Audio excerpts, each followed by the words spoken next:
నమస్తే రమ్మగారు. నమస్తే జయ. చందమామ కథ ఒకటి చెప్పండి. పూర్వం కౌశాంబి అలాంటి నగరం, కేశవ నగరం అనుకో. నగరానికి ఒక పరమాద్భుతమైన రాజుగారు ఒక ఆయన ఉండేవాడు, అవంతివర్మ.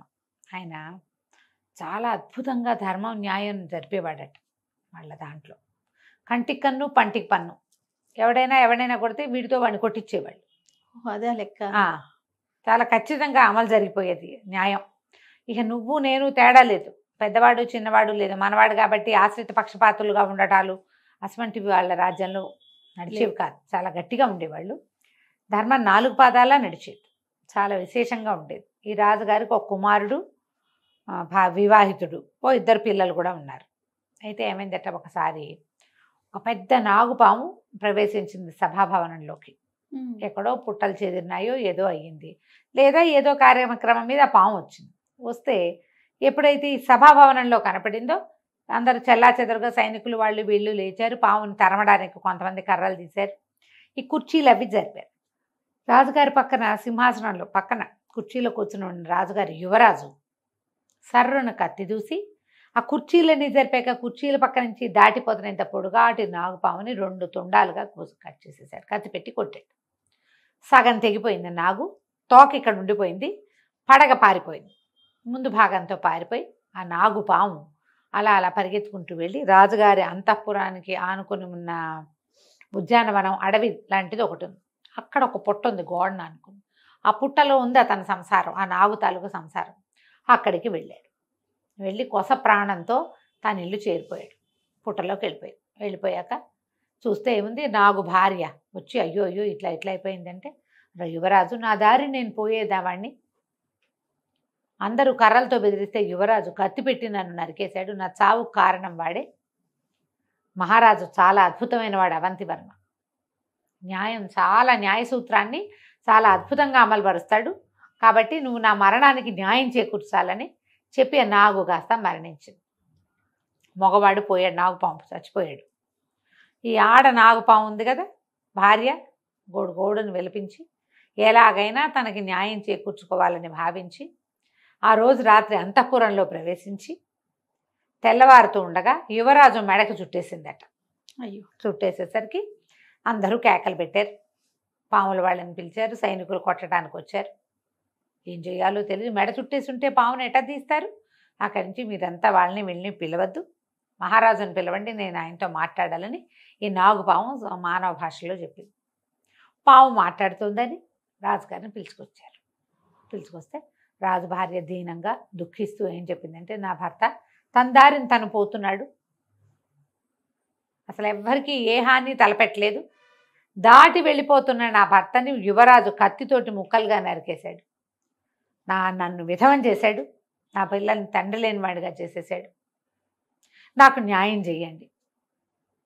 మీ రాజ్యంలో ఉన్నదేంటి, కంటికి కన్ను పంటికి పన్ను, ప్రాణానికి ప్రాణం.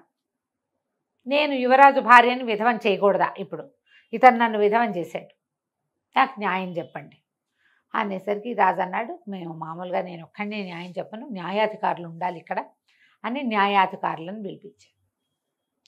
2 న్యాయాధికారులు సరేనన్నారు. కానీ మనకి రాజ్యానికి ఒక్క యువరాజు, ఏం చెయ్యాలో తెలియలే. వాళ్ళలో ఒక ఆయన అన్నాడు, దాంతే ఉంది, యువరాజు తన నాగు భార్యని విధవం చేశాడు, యువరాజు భార్యని విధవం చేయొచ్చు, నాగుతోటి ఏమైనా చేయొచ్చు నువ్వని అనేసరికి ఆవిడంది, ఆ పాము అంది, ఆడపాము, ఎంత మాట చెప్తున్నారు మహానుభావ, చనిపోయిన నా భర్త ఎట్లా యువరాణిని విధవం చేస్తాడు? మీరు యువరాజును రక్షించుకోవటానికి ఈ మాటలు చెప్తున్నారు, న్యాయంగా చెప్పండి, మీరు చెప్పేది న్యాయం కాదు. అంతే. చనిపోయిన వాడు ఎట్లా చేస్తాడు? నేను మిగిలాను, నాతోటి చేయించండి ఏదైనా అనేసరికి సరే 2వ న్యాయాధికారి గుడ్లు వీళ్ళకి ఎట్లా వస్తాయి, భయం అనుమానం, ఏం చెప్తే ఏం చేస్తుందో. మెడ చుట్టుకున్నది ఒక్క కాట అందుకుంటే అది నిజానికి కాటేయచ్చు, కానీ న్యాయంగా అడగడానికి వచ్చింది. కాట అందుకుంటే చేసేదేం లేదు, రాత్రివేళ కాటేసింది అనుకో వైద్య సహాయం అందక, కానీ అట్లా కాదు, ఇతను చేసింది అన్యాయం, దీన్ని న్యాయం చేయండి అని అడగడానికి వచ్చింది. 2వ న్యాయాధికారి మంచి తెలివైనవాడు, ఆయన అన్నాడు, అమ్మా తప్పకుండా యువరాజు వల్ల నువ్వు విధవయ్యావు, యువరాణి కూడా విధవ కావాల్సిందే, యువరాజు ప్రాణాలు నువ్వు తీసుకోవాల్సిందే, విధవం చేయవలసిందే యువరాణి నువ్వు. అయితే నీకు ఎంతమంది అమ్మా సంతానం అన్నాడు. రాజు నాగు భార్య తెగ దుఃఖిస్తూ దీనంగా 5 పిల్లలండి నాకు అని.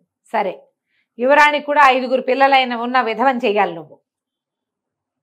యువరాణికి 5 సంతానము పుట్టాక వచ్చి కాటేసేయి నువ్వు, మేం కాదనం, ఇదే న్యాయం అని ఒక ఘోషణగా చెప్పారు. నాగు భార్యకి రాజుగారు మాటిస్తున్నారు. యువరాణికి 5 సంతానం కలిగాక ఆమెను విధవం చేసేందుకు నాగు భార్యకి హక్కు రాస్తున్నారు. ఎప్పటికీ యువరాజుకి 2 పిల్లలు. ఎప్పటికి వస్తుంది? ఎప్పటికైనా రావచ్చు. ఆ కాలంలో బర్త్ కంట్రోల్ లేదు కదా. కానీ ఆ తర్వాత పిల్లలు పుట్టాల రాజుగారికి. యువరాజుకి ఏమో పిల్లలు కలగలేదు. రాజుగారు చెప్పారు, చెప్పి నువ్వు ఎలాగో ఇట్లా ఇక్కడే ఉంటావు కదా, పుట్టలో అంతఃపురపు ఉద్యానవనం పుట్టలోనే ఉంటావు కదా, చూసుకుంటూ ఉండు, మేము కూడా కబురు చేస్తాం, నువ్వు ఇది కబురు చేయాలి, 5వ సంతానం పుట్టాక మీరు కబురు చేస్తే నేను వచ్చి యువరాజును కాటందుకుంటాను అని అడిగిందట. ఆ తర్వాత ఎప్పుడు యువరాజు యువరాణి పిల్లలతో కలిసి తిరుగుతూ ఉండేవారు. ఎప్పుడు 2 పిల్లలతోటే కనపడ్డారు, కానీ 3వ పిల్లతోటి కూడా ఆ పాము ఎప్పుడు చూడలేదు.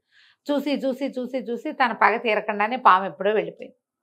న్యాయ సూత్రం ఇట్లా అమలు చేశారు. 5 పిల్లల విధవ ఇది. మరి 2 పిల్లల విధవ ఎట్లా పనికొస్తుంది? 5 పిల్లల విధవే అవ్వాలి కదా యువరాణి. మనుషుల తెలివితేటలు చూపించారు. మనుషుల తెలివితేటలు అంతే కదా రమ్మగారు. అంతే. బాగుంది. అది కంచికి మనం ఇంటికి. నమస్తే రమ్మగారు. నమస్తే. సుమన్ టీవీలో మీ పర్సనల్ అండ్ బిజినెస్ ప్రమోషన్స్ కోసం కింది నెంబర్కి కాంటాక్ట్ చేయండి.